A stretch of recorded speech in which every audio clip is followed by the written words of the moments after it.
News for the accused Atlanta spa shooter tried and failed to get evidence in Robert Eric Long's Fulton County trial thrown out. Atlanta News First Bridget Spencer is live from the Fulton County Courthouse tonight. And Bridget, you watched that attempt play out in court today. Right, Tracy. The judge today denied some of those motions that the defense brought to him. This as Robert Aaron Long still awaits his fate here in Fulton County. Accused spa shooter Robert Aaron Long appeared before Judge Earl Glanville again on Tuesday.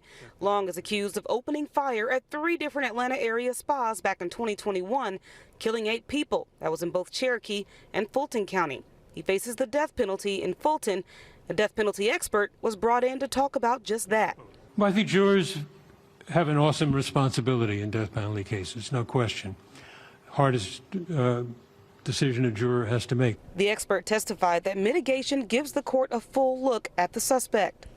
We don't want a deterministic picture that says inevitably this client was doomed to end up as a capital defendant. We want to show the hopeful parts of the client's life. Long's attorneys are hoping to be able to ask specific questions to see if jurors would be well informed about the death penalty and alternatives.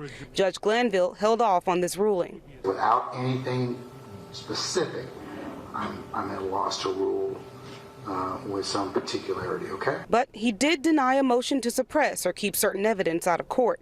The state has evidence from cell phone data and apps on Robert Long's phone that they say detail his whereabouts before and after the murders. The defense claimed the search warrants were too broad in nature and lacked probable cause. A motion to toss out the domestic terrorism charge also denied.